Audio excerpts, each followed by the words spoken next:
को क्या कहा जाता है, ये याद रखिएगा। लिखा लिखा है ना, रूस के राजा को जार कहा जाता है। बहुत बहुत पहले से क्वेश्चन पूछ रहा है। रूस के राजा को जार कहा जाता है। और चाइना को राजा को पहले क्या कहा जाता है, क्या कहा जाता था, फराओ। फराओ। चाइना के पहले राजा को फराओ कहा जाता है, रूस के राजा को भी जार कहा जाता है। जार, ठीक है। तो इसमें क्या था, रूस का जो राजा था वो अत्याचारी था, यानी रूस के राजा अत्याचारी था, मतलब जनता को केयर नहीं करता था। ठीक है, जनता का केयर नहीं करता था, बगैर जनता के केयर की वो अपने मौज मस्ती में रहते थे अपने महल में। इस सिचुएशन में वहाँ के राजा क्या किए, वहाँ के जो लोग थे जनता, वो लोग क्या किए, वो राजा के खिलाफ, राजा के दरबार के सामने उसको क्या करने लगे, उसके दरबार के सामने धरना देने लगे, प्रोटेस्ट करने लगे, अपना डिमांड करना शुरू कर दिए। ठीक है, अपना डिमांड करना शुरू कर दिए जो हमको चाहिए। और ये कहा था, नारा था लिबर्टी फ्रेटर्निटी एंड रोटी, ऐसा रोटी, आजादी, बंधुता, आजादी मतलब भाईचारगी, ये था। तो ये नारा के लेकर के वहां पे लगा रहे थे। अब इस पे क्या हुआ, राजा बहुत दिन तक बर्दाश्त किया, बर्दाश्त करते करते वो क्या, उन लोग को निकला, उनकी समस्या को निदान करना चाहिए, निदान करने के सिवा उसने क्या किया, वो गोली से बहुत सारे जनता को मारा। ठीक है, गोली चलाया, अंधाधुंध गोली चलाया, जिससे बहुत लोग मरे। ठीक है, इस मरने की वजह से क्या हुआ, वो दिन कौन था, रविवार, वो दिन था रविवार, और रविवार के दिन उसने गोली चलाया, बहुत लोग मरे, इसलिए उसको क्या कहा जाता है, खूनी रविवार। बहुत लोग उस दिन मरे थे उस धरना में, इस वजह से उसको खूनी रविवार कहा जाता है। बात समझ में नहीं लिखा जाएगा इतना। अब खूनी रविवार ये हो गया। अब देखिए एक चीज मिसिंग होता है इतिहास में, आप देखिएगा तो रूस के कैलेंडर की वजह से थोड़ा सा कभी फरवरी भी लिखता है, खूनी क्रांति। ठीक है, तो कैलेंडर जो है, हम कैलेंडर जो अभी ये यूज करते हैं कौन है, ग्रेगोरियन कैलेंडर है। ठीक है, मतलब वर्ल्ड लेवल पे जो कैलेंडर अभी जनवरी फरवरी जो हम काउंट करते हैं, ये ग्रेगोरियन कैलेंडर है, वर्ल्ड लेवल पे फेमस है। लेकिन हर देश के अपना अपना कैलेंडर होता है। ठीक है, जैसे सपोज दैट इंडिया के क्या है, विक्रम संवत्ती, जिसको चैत बैसाख इस तरह से गिना जाता है मंथ। इस्लामिक कैलेंडर भी होते हैं, अलग अलग कैलेंडर होते हैं। उन कैलेंडर के मतलब रसिया के भी एक अलग कैलेंडर है। ठीक है, अपना उस कैलेंडर के मुताबिक इसके डेट तारीख थोड़ा सा इधर उधर होता है। ठीक है, तो ये चीज हो गया। तो आपका रूस की क्रांति समझ में आ गया। रूस की क्रांति जार निकोलस द्वितीय था। जार निकोलस कौन गोली चलाया था, ये याद रखिए। रूस की क्रांति कौन, जार निकोलस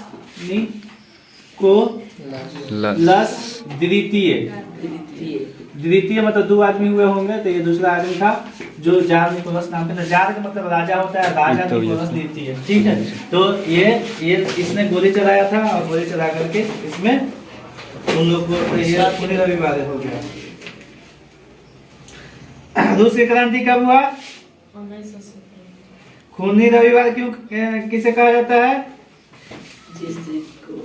एक और पूछता है, इसको और पूछे, बोल्शेविक क्रांति, बोल्शेविक क्रांति, बोल्शेविक क्रांति कहे तो वही बात आप लिख सकते हैं।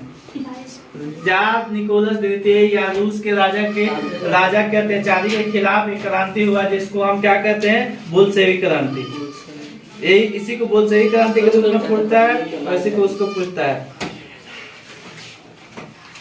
इसके कई कारण है, किताब को पढ़िए समझ में आएगा। अब इस हालात में क्या हो गया, जैसे अभी श्रीलंका का हालात आप लोग को मालूम है।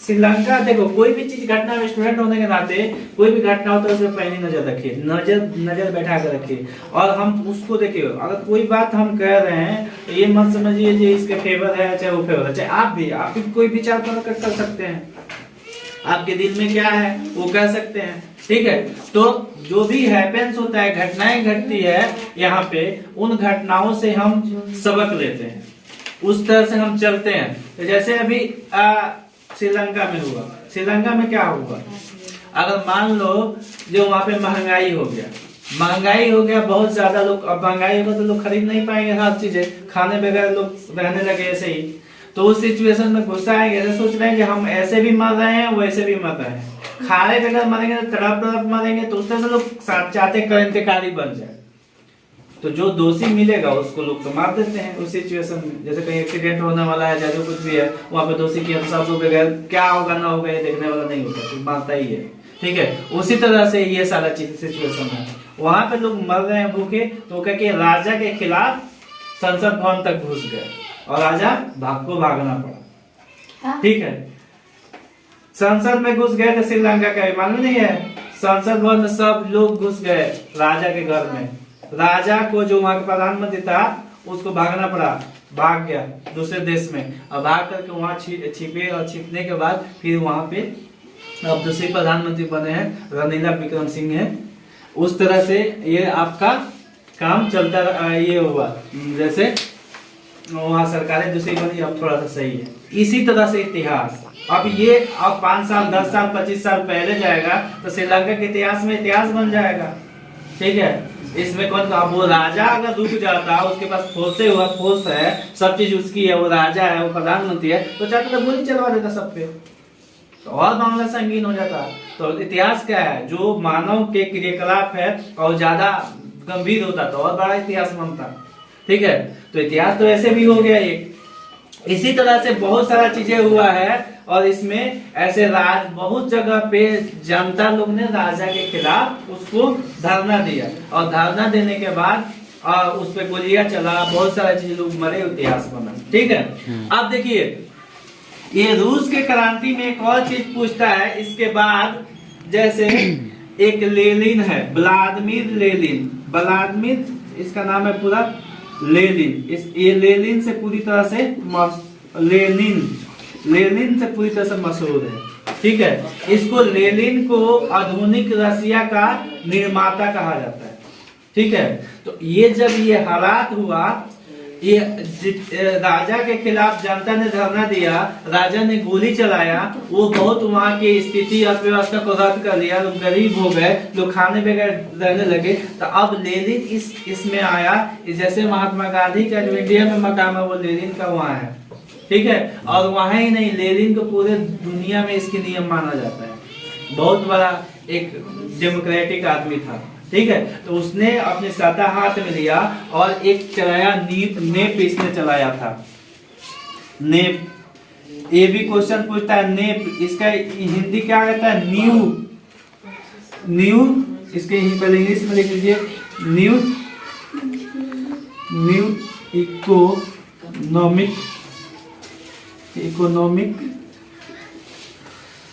पॉलिसी, न्यू इकोनॉमिक पॉलिसी, ठीक है।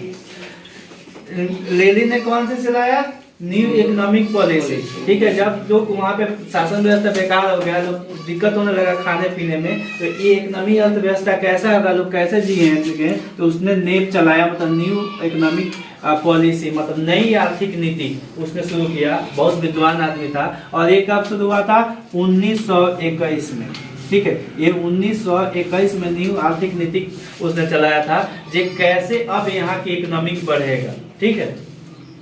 अब लेकिन 1924 में इसका इत्तफाकन डेथ हो गया, ठीक है।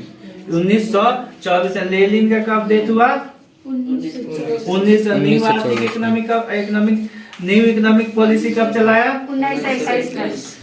तो इसके बाद अब जो आया, इसके बाद जो सत्ता में आया वो कौन आया, मतलब ये इंडिया का सुधारक स्टालिन ने भी बड़ा सुधार किया, ठीक है। ये स्टालिन बहुत कुछ सुधार किया और इसको सुधार की वजह से इस पे रसिया पे बहुत अच्छा असर पड़ा। तो देखिए यहाँ पे न्यू इकोनॉमिक नेप यहाँ दिया हुआ है, देखो ये किताब में। अब नेप में क्या क्या है, कौन कौन नियम बनाए, ये तुमको इस पे डिटेल्स दे रहा है। नंबर 1 इसमें एक नंबर 1 में जैसे प्रधानमंत्री कोई बजट पेश होता है, देखते हो तो बजट पेश होता है तो वो नियम एक खाका बनता है जहाँ पे इतना पैसा से एजुकेशन में होगा, इतना पैसा इंफ्रास्ट्रक्चर में होगा, इसमें कितना कितना होगा, कैसे लोग रहेंगे, हम क्या क्या देंगे, फैसिलिटी क्या क्या है। इसी तरह से इसमें ये न्यू इकोनॉमिक पॉलिसी जो बनाया था उस न्यू इकोनॉमिक पॉलिसी में पॉइंट्स थे। इस पॉइंट्स में दिया हुआ एक एक करके, जैसे एक नंबर में दिया है किसानों से अनाज ले लेने के स्थान पर निश्चित कर लगाया जाएगा। बचा हुआ अनाज किसान का था और इसका मनचाहा इस्तेमाल कर सकता था। इसका मतलब क्या है, इसका मतलब जो जार निकोलस द्वितीय वाली पहले वाली जो टाइम था, मनमाने वो लोग अनाज के टैक्स लेते थे। जैसे अनाज आप 50%, 1/3 इस तरह से करते करते वो लोग अनाज लेते थे। और ये भी अनाज में प्रॉब्लम है, हो ना हो आपको देना पड़ेगा, नहीं हो तो जमीन छोड़िए, ठीक है। तो इस तरह से सिचुएशन था। लेकिन जब ये पहले नियम आया लेनिन, तो पहले नियम में क्या कहा, जितने किसान हैं उन किसानों से अनाज नहीं लिया जाएगा, ठीक है, उसके बदले टैक्स करेंसी के रूप में कुछ निर्धारित किया। तो इस तरह से पॉइंट दर पॉइंट दिया है, इसको 5 साथ याद कर लीजिएगा। न्यू इकोनॉमिक पॉलिसी कब चला, किसने चला है, ये लिख करके 2-4 गो चीज लिख दीजिएगा। न्यू इकोनॉमिक पॉलिसी कब ऑब्जेक्टिव होता है, ठीक है। कार्ल मार्क्स के बारे में तो बहुत डिटेल्स जान गए। यहाँ पे स्टालिन है, इसके बाद स्टालिन आया और स्टालिन ने रसिया को संभाला, ठीक है। तो स्टालिन